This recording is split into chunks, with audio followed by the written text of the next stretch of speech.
Try now.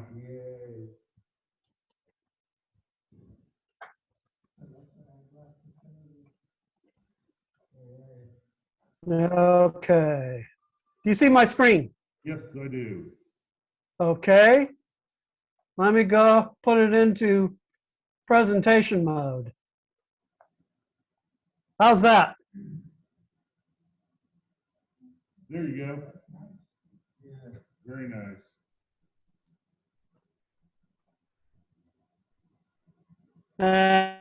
Is that projection? Are you able to project it on the screen? Yeah, it's up so everybody can see it. The screen Okay. you're looking at is at the opposite end of the room. They have Oh. screens now. Okay. We're just trying to figure out where would be the best place to put this where people are sitting.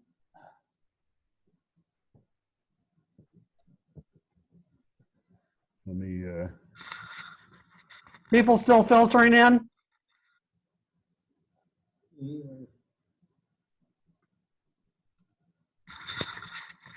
hang on, I'm just gonna get you kind of pointed in the right direction here. Yeah, it doesn't look like we're gonna have a deep talk. You wanna sit over here?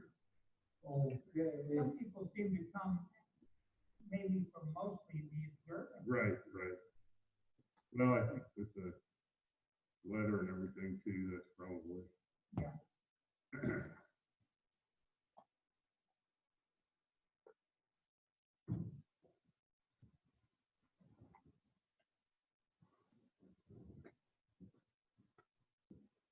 Finally got the audio figured out. I really you won't. I'm kind of turning it so if we just stay on this side, they'll be able to see everybody. Oh, I see. I'm trying to keep distance, Paul. Okay, that's what so maybe here, I'll go here and you go over there. All right, well, let's go ahead and get started. I did want to make an announcement or two before we get started.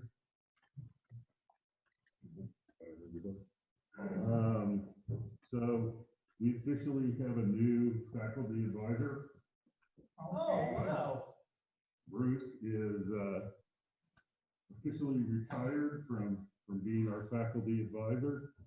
Our new advisor's name is Jennifer Delgado. She's an astronomy professor at KU. I think her master's was, she did a lot of computational astronomy, so she didn't actually do the observing, but she crunched all the numbers and, wrote the algorithms and stuff to read all the numbers.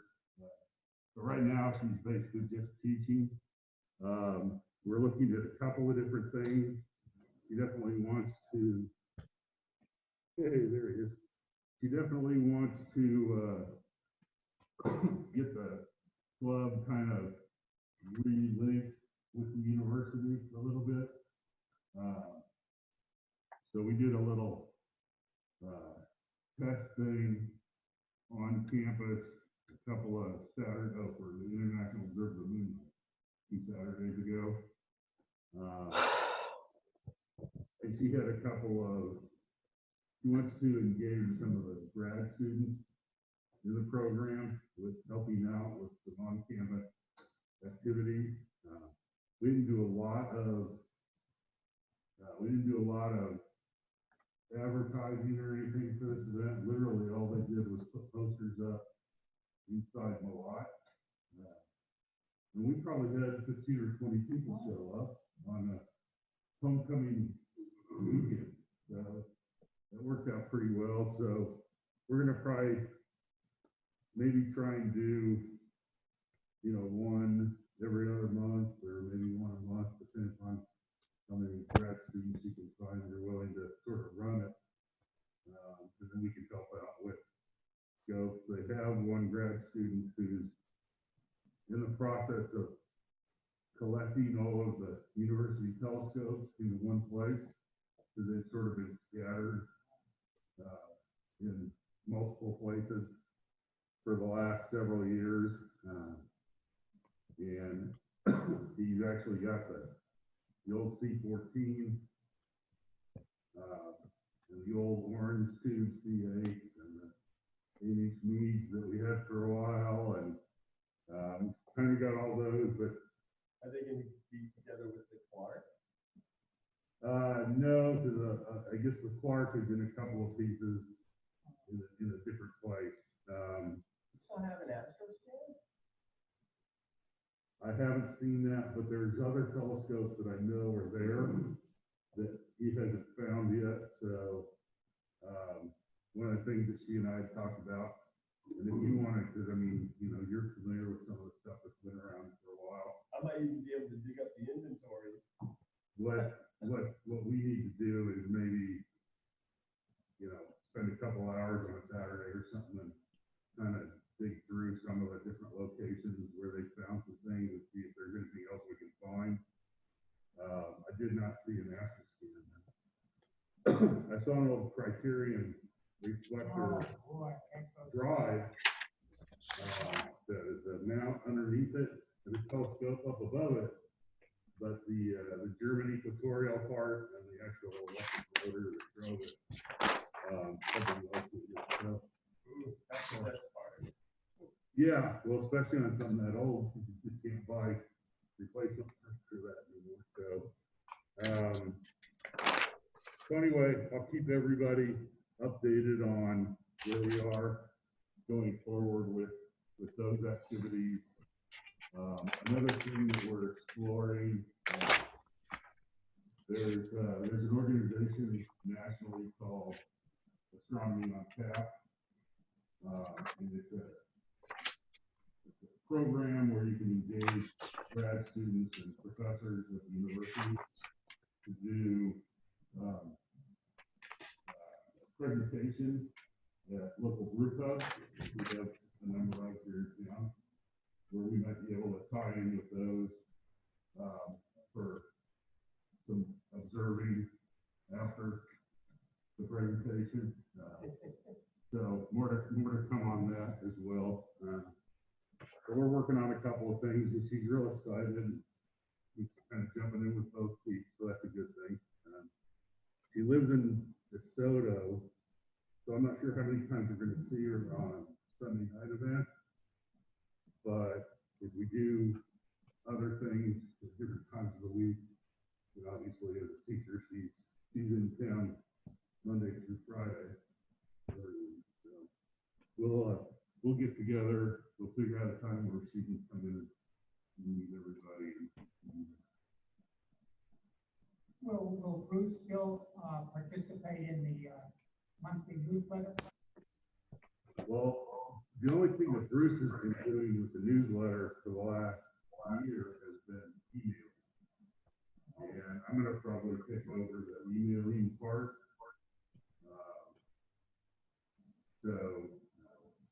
I think Bruce will still be around, and I'm sure we asked him if he wanted to come in and do a presentation every once in a while. He'd be willing to do that, but we're probably not going to see him on a monthly basis going forward. If we have some big events or something like out here for their family fun day, Yeah. Bruce or Barb or both, you know, probably show up for those kind of things. But Jennifer's a nice lady, so I'm sure we'll move forward. She has the awesome privilege now of being just our third faculty advisor in almost 50 years. So she's got a lot of No pressure. big shoes to fill. Yeah. I said at that rate, you know, start thinking, because 25 years from now, you're going to have to find a replacement for yourself. But anyway, let's go ahead and get started. But before we do that, Okay. there's also news here at the Wetlands Observatory. The new director here has been really supportive, and we're working on fixing the problem with the mount on that scope and on putting, because they talked to you about Yeah. putting some equipment together, getting the Takahashi set up so we can really use it. Yeah. And also, we should be able to use the observatory for whatever event we want, let them know in advance, we can be here all night. And they will unlock the building so that we can get to the bathrooms. Well, I have the feasibility too, so if they forget to unlock it, as long as they didn't set the alarm, I don't know Well, how to that's turn the that thing, off. that's the thing, is the alarm.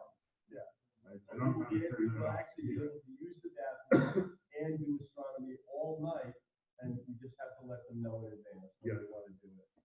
Once Yeah, we get well, and the I know order. that, Ron, I've gotten a couple of emails back and forth with him a little bit about maybe getting, having him start bringing some of his students from the university to use the telescopes here, which is great because with the support from Baker, since they own the equipment, that's gonna be give us the ability to get the Takahashi up and running and some of the things that we haven't been able to do up to this.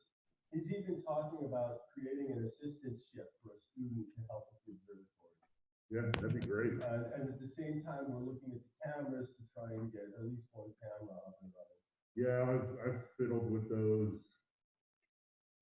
back when they first showed up, and Me too. I was having some, there's a lot of dead pixels on them, but that doesn't mean that you can't, using flats and things like that, get rid of those. So, we'll figure it out.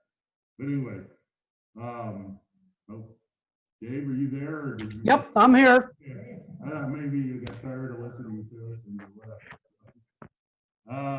So David Kolb is one of our members. He's joining us virtually tonight, but he had a chance to participate in a conference that was sponsored by the United Nations earlier this month. And he's going to present a little bit to us about some of the findings and some of the things he learned from participating in that conference. So, David, I'll turn it over to you. Okay, thank you, Rick. Yeah, I received an invitation. Can everybody hear me? Not that well. Can we improve the sound at all? This is good compared to where we were 15 minutes ago. Okay, I received an invitation back in July through the International Dark Sky Association to apply to attend this Dark and Quiet Skies for Science and Society 2 conference. I submitted my application and it was accepted. And so beginning of this month, I attended the conference, and the background of this conference, there have been a number of conferences leading up to this. There was first a Starlight conference hosted by the Spain in 2007, which has had several of these conferences. No. You're frozen. I don't know if you can hear us, but you are One frozen. conference which I attended back in July of last year. Did everybody hear me? You're back now. Okay. Then in the fall of 2020, last year, there was the Dark and Quiet Skies for Science and Society 1. Followed this spring or the summer with the SatCon 2 conference, which I did not attend.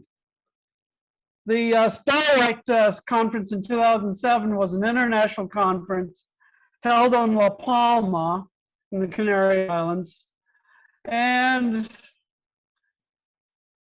I don't have a lot of time, I'm going to have to kind of fly through some of these. Current SpaceX Starlink satellite constellation consists of 1,791 satellites. And there will be 5 different shells with altitudes of 350 miles up to 340 miles up to 350 miles, with a planned constellation of 30,000 satellites of the Generation 2 constellation, ranging in altitude of 340 kilometers to 614 kilometers. So following that, those Starlink satellites, there was the SATCON 1 conference, which came up with several recommendations. The first one is support some software development for the general astronomy community to help identify, model, and subtract the satellite trails from images. And then there was the second recommendation to support development of software for planning of observations, so observers can know when a satellite is going to cross through their field of view. Then there was a recommendation for supporting simulations on the on how these trails would affect the observations. Also, a recommendation that the operators should perform a lot of tests to quantify how their satellites are going to be, how reflective the satellites will be before they launch them. And another recommendation that the reflected sunlight off the satellites should be slowly varying in time so that they're not flickering a lot. And that the operator should also make the best effort to avoid the flares, specular reflections. And another recommendation was that the pointing avoidance by observatories is achieved most readily if the immediate post-launch satellite configuration is clumped together as tight as possible rather than spread out. The eighth recommendation was that they basically need a lot of observations to characterize how their satellites, how they reflect, how they vary in their reflectivity through their orbits. And no, that wasn't the last. There are a couple more recommendations. And I'm going to skip to 9, 10 is more important in that they need to have a lot of publicly available ephemerides of the satellites so that they can predict where the satellites will be. Now, following the SATCON 1, the Dark and Quiet Skies for Science Society 1 was an attempt to bring to the UN some recommendations on how to mitigate the effects of satellites on astronomy. And they also brought in the problem of artificial light at night, light pollution. And they also talked about the effects of radio astronomy of the satellite constellations. And some of the things that they talked about, which were also in the first conference and discussed again in the second conference, was the human health impacts of artificial light at night. Basically, people who are exposed to light at night have their circadian rhythms disrupted because melatonin is very sensitive to exposure to light. And these circadian rhythm disruptions can cause a number of diseases: insomnia, obesity, high cholesterol, diabetes, cardiovascular disease, and cancer. One of the studies that showed a very strong link between breast cancer and artificial light at night was conducted where they implanted human breast cell cancer cells into laboratory rats and exposed these rats to various amounts of light. And in the bottom graph, can everybody see my cursor? Yep. This bottom line with the open circles is rats that were not exposed to any light. And then each of these increasingly steeper slopes are rats exposed to increasing amounts of light. And the rats that were exposed to constant light showed the greatest increase in the rate of metastasis, of the rate of growth of the cancer. So this demonstrated a clear link between breast cancer cell growth, and light exposure. Now, some of the impacts to the environment, they were pointed out that of the nocturnal fauna, 28% of vertebrates, 64% of invertebrates, 100% bats are affected. Non-flying mammals, 63% of are nocturnal. Amphibia are 93% nocturnal, and insects are 49% nocturnal. And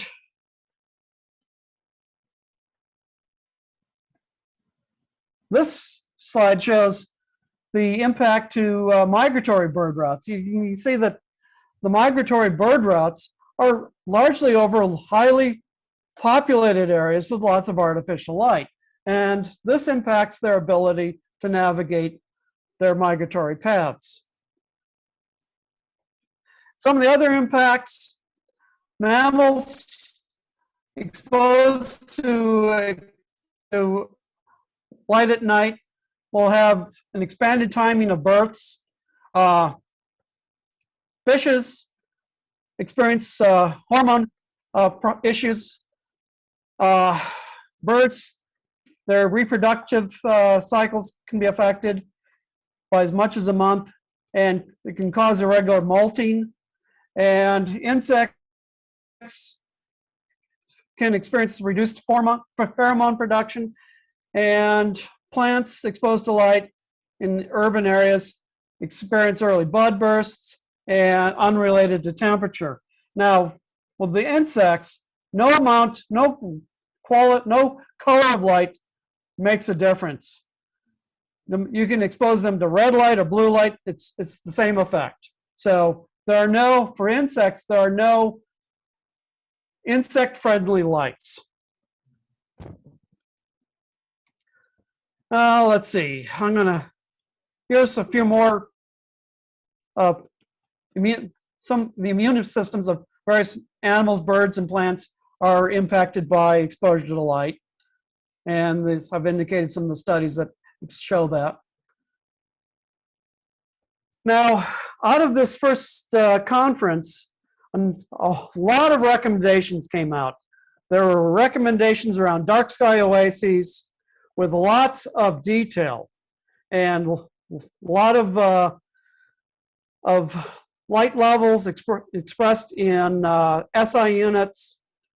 There were, for dark sky oases, there were, goes on and on and on. And then there were a whole series of recommendations around observatories and other protected zones. And this went on for quite a ways. And in total, there were about 90 different recommendations from this first UN-sponsored conference. And when those were submitted to COPOS, COPOS is the UN Committee on the Peaceful Useful Use of Outer Space. They looked at all these 90 different recommendations and said, whoa, just too much. You've got too much detail here. We can't really do anything with this, which spurred, which was part of the reason for the second conference. And you can see there are a number of different biological recommendations. So a lot of recommendations came out of that first conference. Now, with respect to satellite constellations, right now there are 3 major constellations and a number of other constellations planned by other countries. Some of the impacts of these constellations, they're estimating there could be as many as 100,000 satellites in these constellations, with the result that you'll have hundreds to thousands of satellites visible after sunset. The near-Earth asteroid search programs are one of the projects that'll be heavily impacted, because these are searching for asteroids in the twilight hours where the impact is the worst. You'll also have deep wide field extragalactic surveys impacted, transient programs such as being done by that will be done by the Vera Rubin Observatory will be impacted. They're estimating as many as 70 satellite trails per image on the Vera Rubin Observatory images. And the impact just keeps even the Hubble Space Telescope is going to be impacted by satellites, particularly the OneWeb satellites. The low Earth orbit satellites like Starlink aren't such a problem because they are so out of focus in the Hubble telescope that they're really not much of an issue. It's also going to impact citizen science, amateur astronomers, and just star gazers worldwide. You're going to be seeing all of these in dark skies. You'll be seeing a lot of these satellites even well after dark. Starlink has managed to get their satellites down to around 6th to 7th magnitude. We'd like to have the satellites fainter than that. They recommend, one of the recommendations that the satellites be at least visual magnitude 7 or fainter. Hey, David, And as I said, the environmental impact, migratory birds, which use stars to navigate at night, are going to be impacted. David, we have a question. Yes, you'll have to speak up. I can't hear you very well. I'll repeat. Rick will repeat. I want to know, you said it should be 6 or 7 magnitude. When? What time? After this? The Starlink satellites will be 6th to 7th magnitude when they achieve their operational orbit. When they're in the orbit rays or in the decommissioning phase, they'll be brighter. They're not quite to 7th magnitude yet, but they're working on it. But again, that's mostly in the evening hours Yes, after sun. this graph right here gives you an idea of what you're going to expect. In the summertime, the Starlink satellites will be visible about 2 hours after sunset. And when you get into the later night, most of them will disappear because of the lower orbit. In winter, it's a little bit better. Since the nights are longer, you're going to have more time where the satellites are not visible. OneWeb, on the other hand, let me switch over to see. I got my slides mislabeled. This is the OneWeb. OneWeb will be visible all night long. Even though they're higher and a little bit fainter, they're still visible because of their altitude. And these are going to impact the astronomers the most because being higher, they're more in focus, and their trails will saturate the pixels more. So in summer, you'll have them all night long. In winter, you'll only have a brief period, just a few hours where they're in the shadow of the Earth.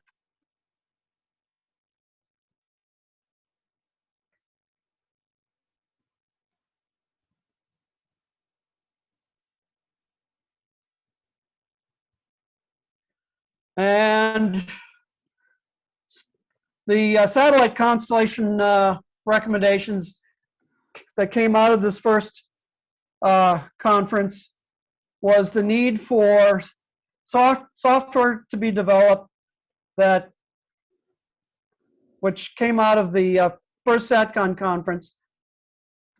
Federated here, the development of the software to predict and help mask the trails of the satellites, as well as the satellite operators providing accurate ephemerides of the satellites. And also, the astronomers need to engage the satellite operators a lot earlier in their design phase to mitigate the effects of the satellites earlier. Coming in in the late stages of the design phase and the construction phase, makes it just about impossible for the satellite operators to change their satellites. Starlink,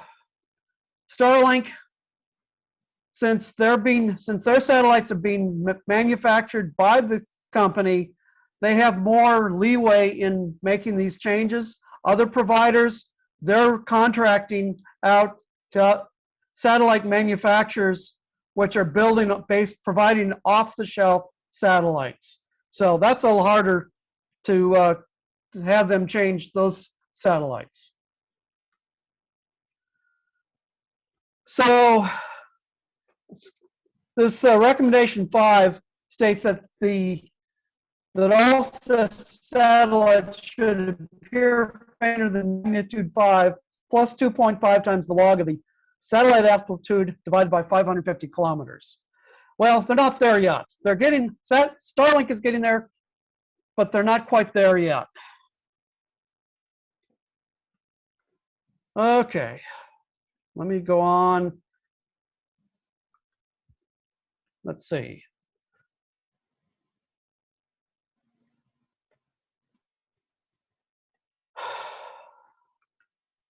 This goes on for a while, for ways. Some of these are a little bit harder to decipher what these are saying.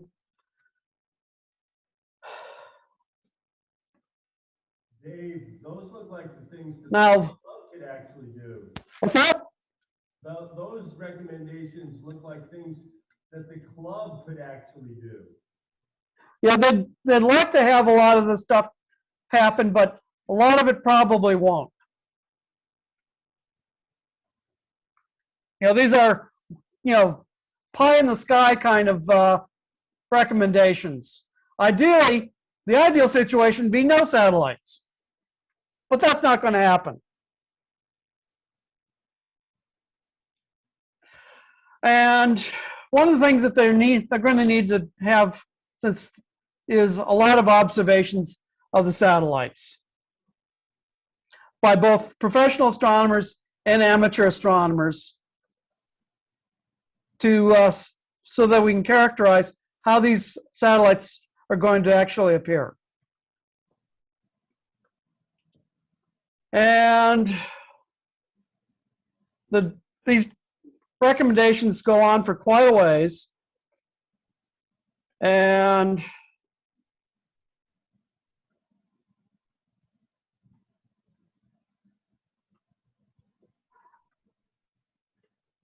now, let me talk a little bit about the impacts of radio astronomy.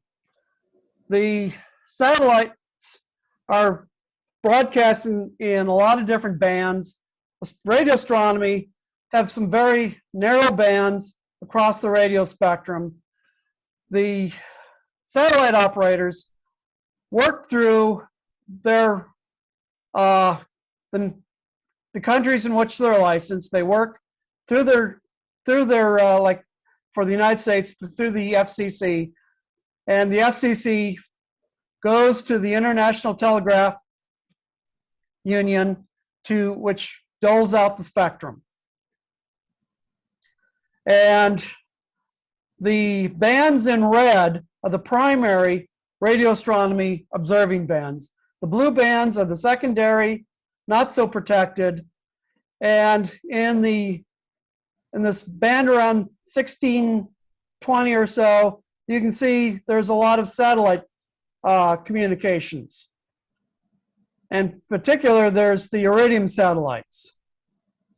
Down here at around 2000 megahertz, you've got your cell phones, and over around 1250 megahertz, you've got your like your GPS satellites. Now, in the United States, we have several red zones where radio communications are prohibited, cell phones are prohibited. That would be in the radio quiet zone in West Virginia and the West Virginia radio astronomy zone, and the Puerto Rico coordination zone.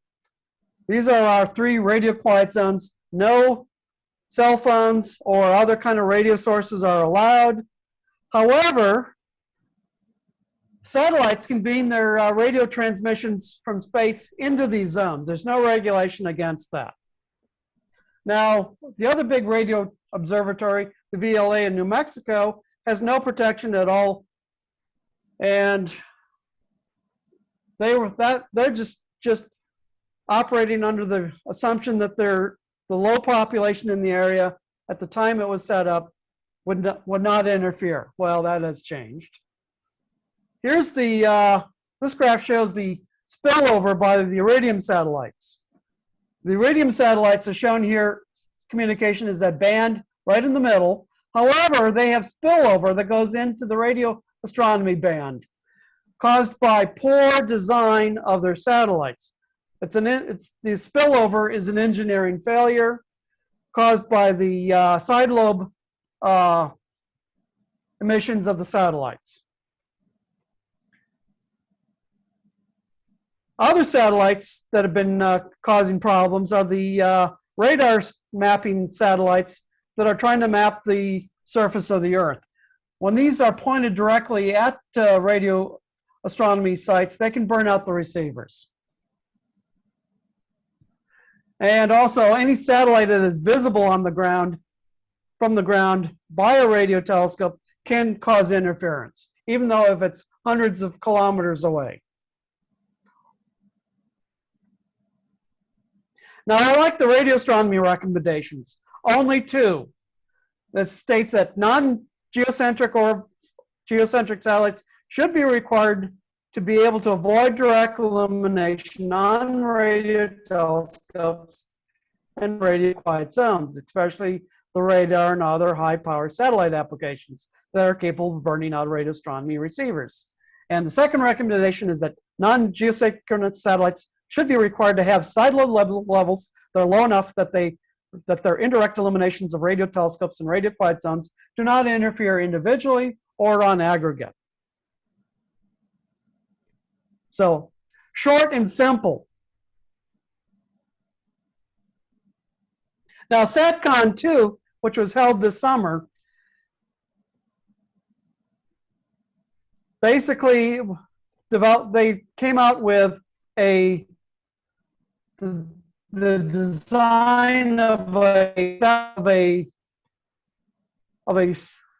satellite database called SatHub, which would be a one-stop shop for training, outreach, and collection and analysis of LEO satellite observations. And this would be a website where astronomers can submit photographs of the satellites and would host software tutorials and ephemerides of the satellites, and it'd be also contain lesson plans and citizen science projects. And the funding model for this is yet to be determined. So far, astronomers have been donating all of their time to provide satellite mitigations. And one of the things that came out of SATCON is that the satellite operators need to be paying for the mitigations for astronomers. This is a high-level design of SatHub. We have on the left astronomical data repositories, an orbital solution portal, software tools, training curriculum, and real-time collaboration between the astronomers and the satellite operators. And this is the algorithms working group within SATCON 2 re-emphasize the SATCON 1 recommendations. They came up with a tool called Past Predict, which will allow astronomers to predict when satellites will pass through their trails, pass through their images, and a software tool called Trail Mask, which will allow astronomers to try to salvage any science that they can from an image that has a trail across it. And also, besides just the stellar images, spectroscopy is also going to be impacted.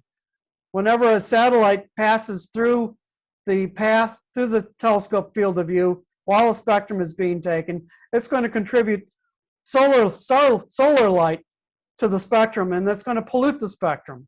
One of the recommendations that came out of SATCON 2 for that was to attach a secondary telescope to the primary telescope and continuously record images during this taking of a spectrum of satellites that pass through the field of view, so that they'll know if a spectrum has been polluted or not. And there's a policy working group which will encourage operators to consider the effects of the astronomy early in the constellation development cycle, which is preferable to trying to mitigate this after launch. And after launch, astronomers are going to have to observe the satellites to try to characterize them.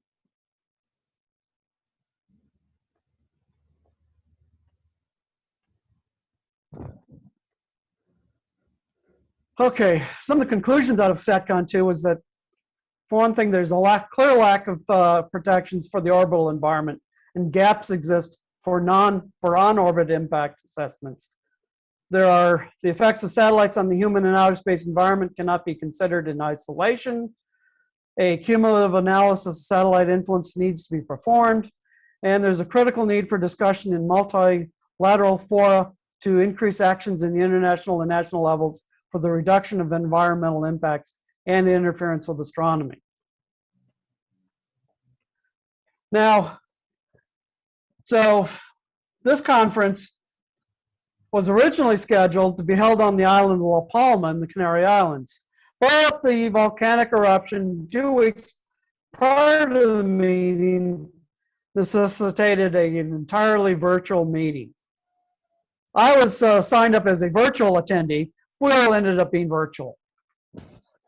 Now, COPOS responded to the first conference and said there was just too much detail for the AAL recommendations. And they felt that AAL, that is artificial light at night, does not fall under the mission of COPOS.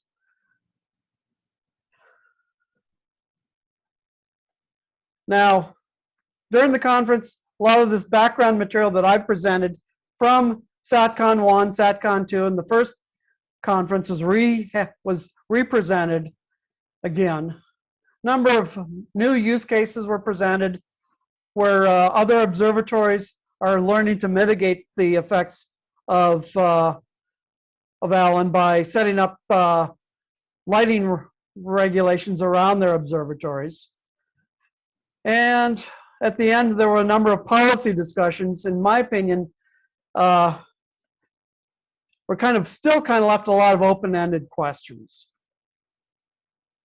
Now, in terms of the artificial light at night, trying to convince COPOS that astronomy is part of the peaceful use of outer space, since access to the skies promotes interest in space, this is going to be a hard sell. But this is what astronomers are trying to do. They're trying to convince COPOS that astronomy is an essential tool to help promote the peaceful use of outer space. And they want the UN to try to get countries to reduce artificial light at night on a 1-decade time scale. And they also decided that maybe instead of presenting all of those 90-some, all those recommendations, maybe we ought to stick to the IDA, the International Dark Sky Association, 5 principles. Is the outdoor lighting useful? Is it targeted? Are the light levels low enough to be of use, but not too bright? Can it be controlled? Can we turn the lights down when they're not being used? And can we get rid of the blue LEDs and go toward more of the amber LEDs. Maybe we can tax Allen, like we put on a tax for carbon emissions. One of the barriers that was presented was the rising nationalism around the world is presenting a barrier to light pollution regulation by the United Nations. Maybe that they thought that maybe a bottom-up approach might be a better way to do this by promoting the cost savings by using the minimal amount of light. And that artificial light at night needs to be treated as a pollutant like noise, water, and air pollution. Again, they emphasized that there is no wildlife-friendly light. All lights, whether they're red or blue, impact wildlife at night. Now, it was also mentioned the former secretary of the International Astronomical Union suggested maybe we should handle artificial light at night by going to the UN environmental program and present it there. And it was also brought up that astronomers, unlike radio astronomers, optical astronomers, need to work more closely with the International Commission on Illumination, which they have not done over the years. When LEDs started coming on the scene, astronomers should have been working directly with the CIE to recommend the best types of the best colors of the LEDs. But they were not doing that. And that was one of the criticisms raised by the radio astronomers against the optical astronomers, which the radio astronomers have been closely working with the International Telecommunications Union for a long time. Now, an interesting comment came up from when the operators were asked at the SATCON 2 conference earlier this summer what their plans were to mitigate the increasing solar radiation in the, they responded with what? Which doesn't give me a very good feeling about what's going to happen when a good solar flare is Earth directed. I have a feeling we're going to have a lot of dead satellites in orbit and a lot of very angry customers. One of the other things that is going to impede astronomers is that the satellite designs are not readily shared. They're basically trade secrets. And astronomers have been donating their time to develop SatHub, Trail Mask. Operators should be footing the bills. Also, it was pointed out during this latest conference that the high latitude observatories, such as those in Canada, are affected more by the satellites.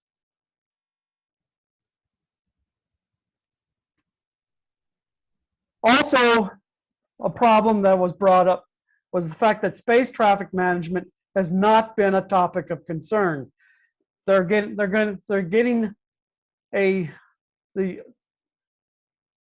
orbital environment is going to get so crowded that we could have a catastrophic cascading event that knocks out thousands of satellites at once. And it may be something as simple as a battery exploding that can set off a chain reaction when you have 100,000 satellites in low Earth orbit. Also, the general public has not been very aware of the problems astronomers have been faced by these satellites. And they're going to need a lot of professional amateurs astronomers submitting observations to SatHub. Now, in these discussions with the UN, Article 9 of the Outer Space Treaty has been invoked to argue that to COPOS that they need to considered the impact of satellite constellations to astronomy. And again, they brought up the fact that near-Earth asteroid detection is impacted, which is a primary concern of COPOS. So also an argument in favors the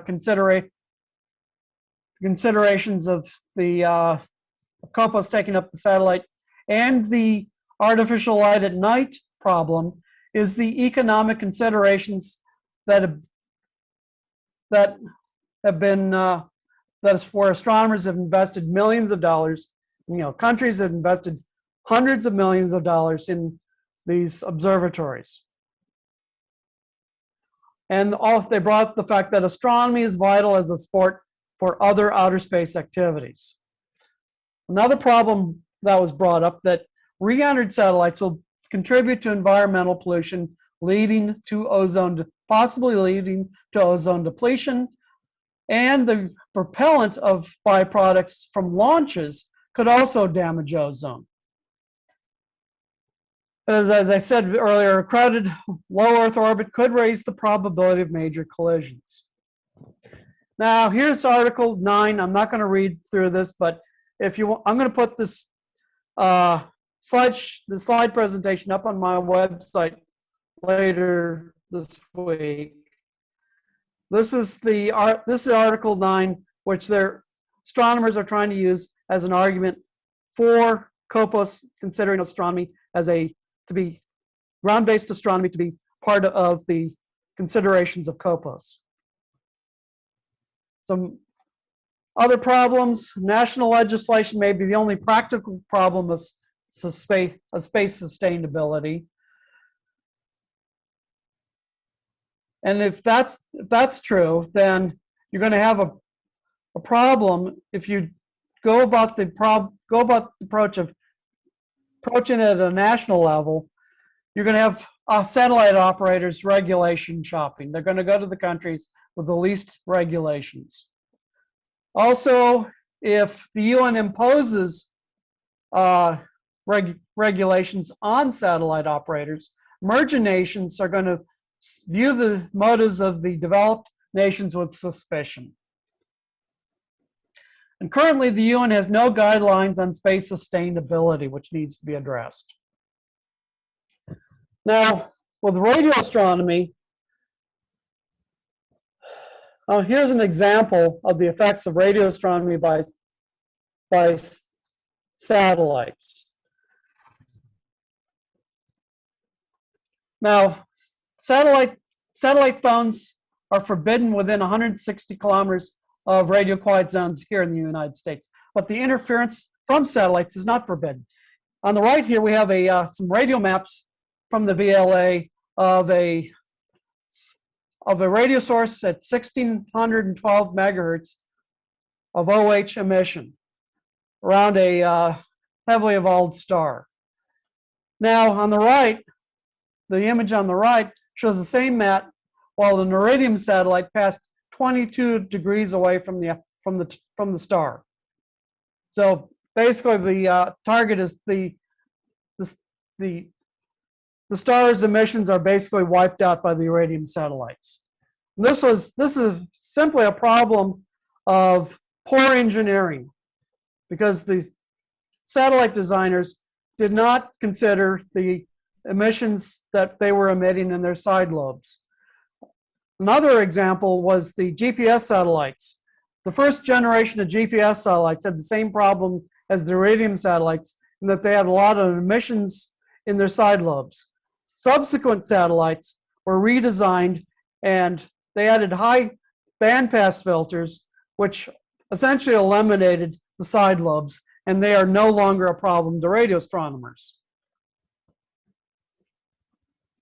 Now, with all of these Starlink satellites and OneWeb satellites, there's going to be a lot of radio emission that's going to be coming in, that's going to be interfering with radio observations.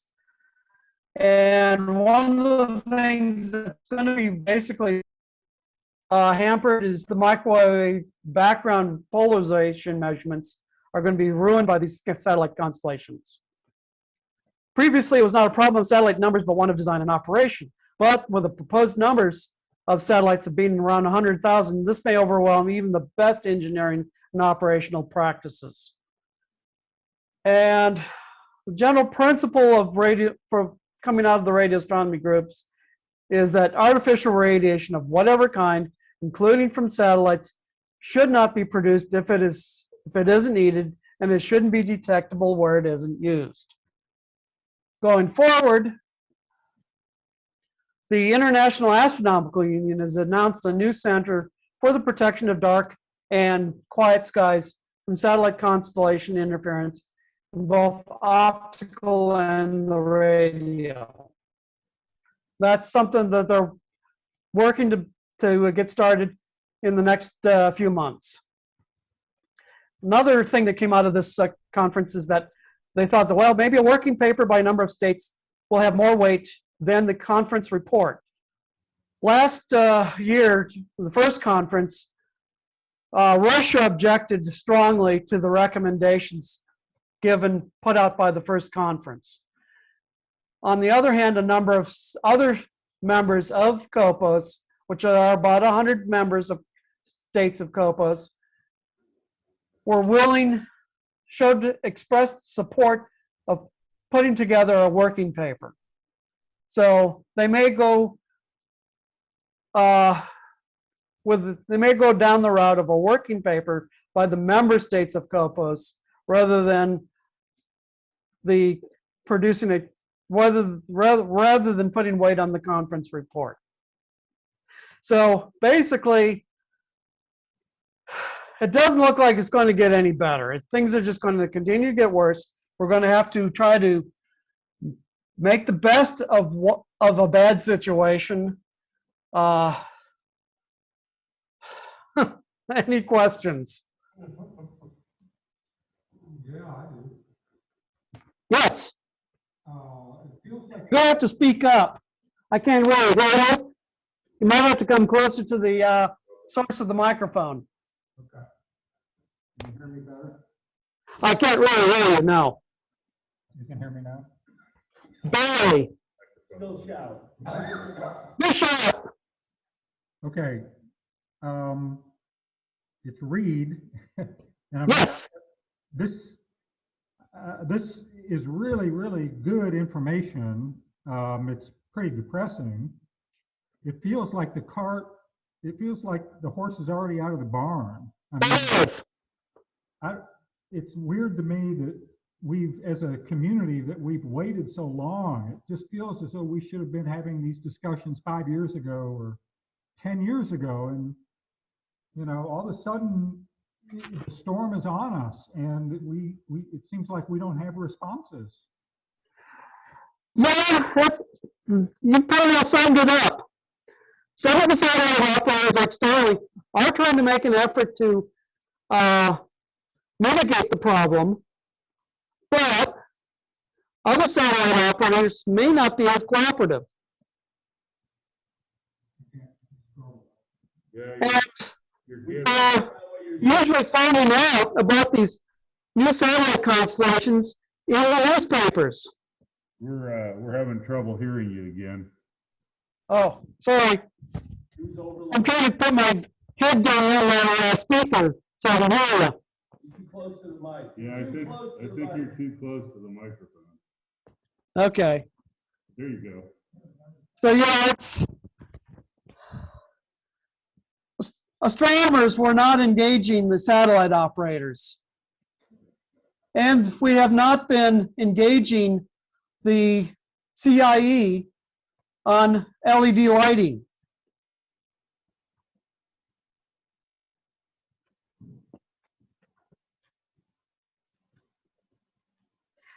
So, yeah, the horse is out of the barn, and we're going to have to try to make do with a bad situation.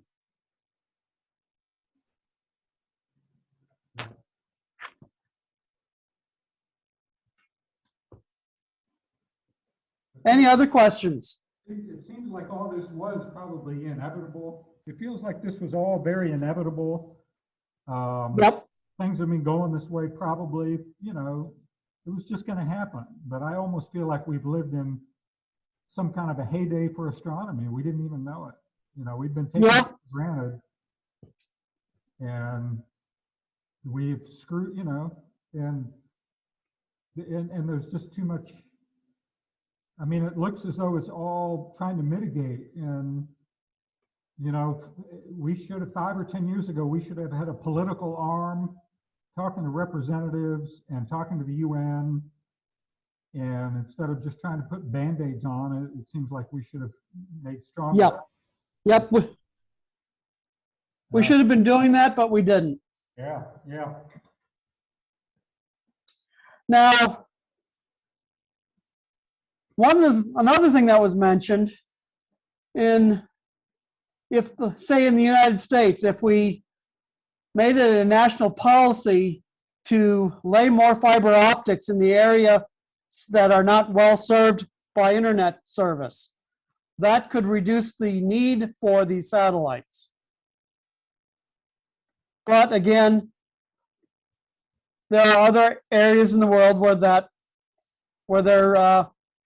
the need for internet service is not served in any other way.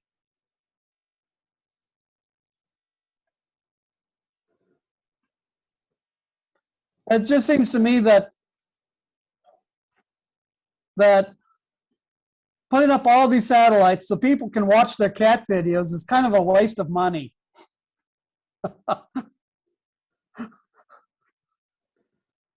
It's too bad that Elon Musk and Jeff Bezos aren't amateur astronomers. Maybe they wouldn't be Yeah. so hard. Yeah, a lot of people who are engaged in amateur astronomy are going to be impacted because particularly a lot of the astrophotographers are going to have to deal with all these satellite trails now. And if you watch some of these time-lapse movies that are being done of the night sky, you can see a lot, if you look closely, you can see a lot of satellites. And it's only going to get worse. When they have about 100,000 satellites in orbit, about possibly 10% of the point sources in the sky are going to be satellites.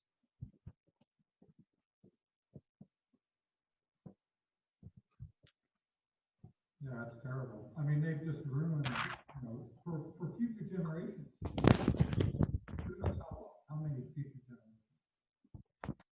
No. What's space on? I can't hear.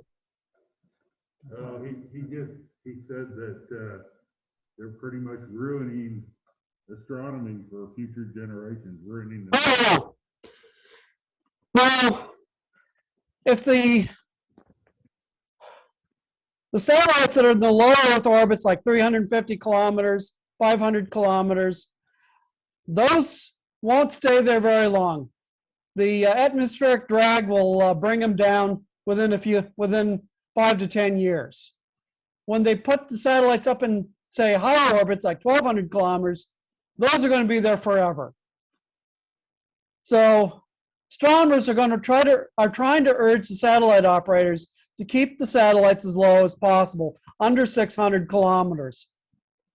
Because with a lower altitude like that, they can bring them down, they can eventually bring them down.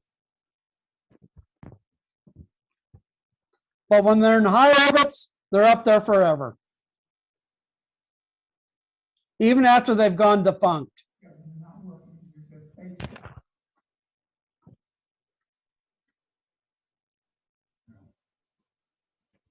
And at some point, when they get 100,000 satellites up there, there's probably going to be a good chance of a major collision, which is going to basically ruin the orbital environment for everybody. If you have a major cascading collision, that'll basically make the low Earth orbit unusable by everybody.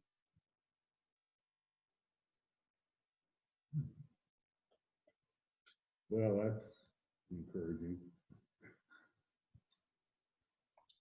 Also, the satellite operators at one point asked, well, why don't you just put all your telescopes up in space? Well, they don't realize that our large telescopes can cost hundreds of millions of dollars, or even, well, you look at the Hubble Space Telescope, a couple $1 billion just for that. And to get a space telescope out of the influence of these internet satellites, you're gonna have to put them out well beyond the Earth's orbit, in, say, like the L1 or L2 Lagrange points. Well, they're only going to be good there for a few years, break down after a few years, and they're going to be lost, gone.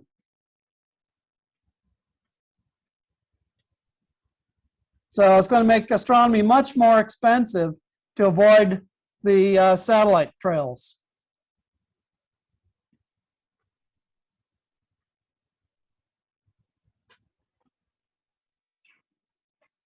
Well, we're all sitting here in stunned silence.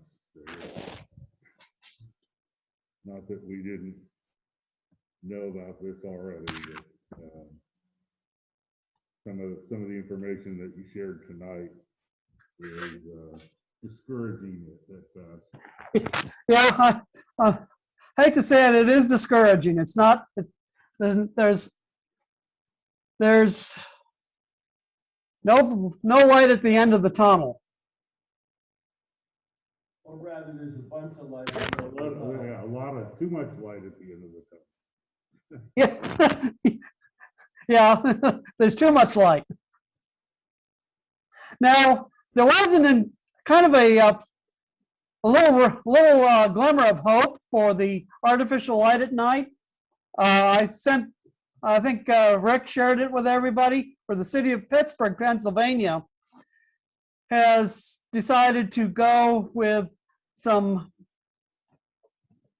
dark sky friendly lighting regulations. They're putting in warmer street lights and fully shielded lights, but that's only half the problem. The street lights account for about 50% of the artificial light at night. The other half is residential and commercial. So you've got to be able to address those as well.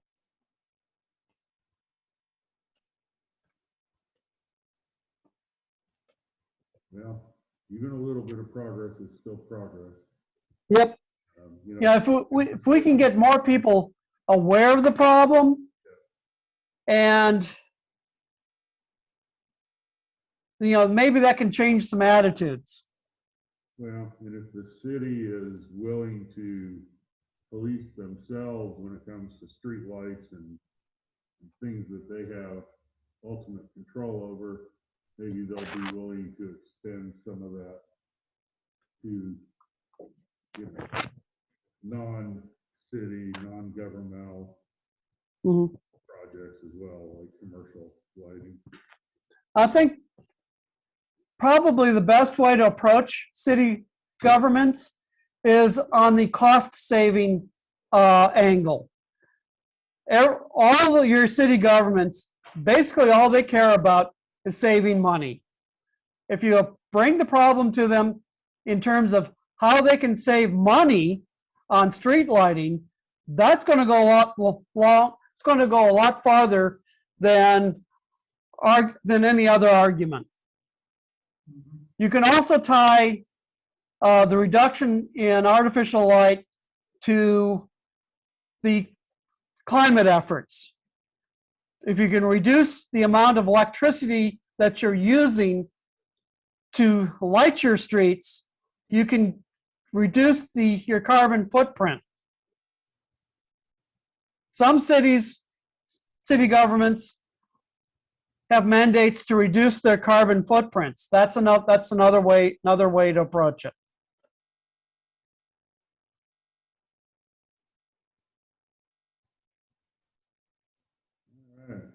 Well, David, I appreciate you joining us from home. Yep, you're welcome.